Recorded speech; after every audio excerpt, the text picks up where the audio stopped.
In ancient Rome, combat in the arena was a deeply rooted tradition that brought together the worlds of sports, politics, religion, and entertainment. It was also quite insane. The Romans adored the game. When we think of gladiators, we tend to imagine warriors fighting for sport in an arena, entertaining a crowd.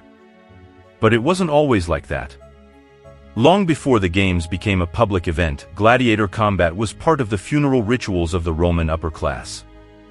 It was believed that shedding blood in combat purified the soul of the deceased and prepared them for the afterlife. This ritual, which had been appropriated from Etruscan culture, was originally a luxury reserved for the wealthiest Roman citizens. The earliest recorded gladiator games date back to 264 BC, organized by two sons to commemorate their father's death. Extremely popular events were held in massive arenas throughout the Roman Empire. The most famous of these is the Colosseum, also known as the Flavian Amphitheater, where 30,000, 40,000, or even 50,000 people from all sectors of Roman society would gather to enjoy bloody spectacles. Exotic wild animals were hunted, prisoners were executed, religious martyrs were thrown to the lions, and the stars of the show, the Roman symbols of honor and courage, the gladiators, displayed their martial arts skills in a competition of kill or be killed. As time passed and Roman culture evolved, the fights transformed into highly popular spectacles, often funded by the state. The first recorded state-funded games date back to 105 BC. Roman gladiator games were an opportunity for emperors and wealthy aristocrats to showcase their wealth to the population, celebrate military victories, mark the visits of important officials, commemorate birthdays, or simply distract the population from political and economic issues. Most gladiators had criminal backgrounds or were slaves, but many were also prisoners of war forced to perform in the arenas.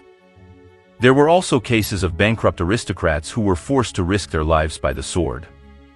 Records show that women were allowed to fight as gladiators, but they were generally not treated with the same respect and were often used in parody matches.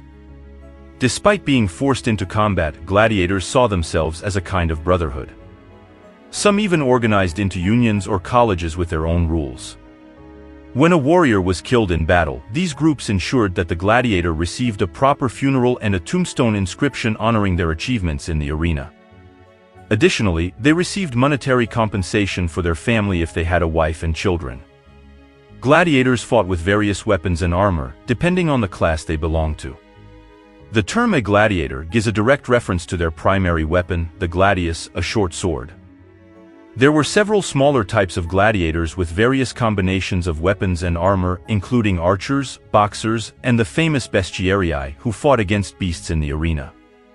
In 404 AD, gladiator competitions finally came to an end with the changes in the Roman Empire's mindset, which had now become Christian.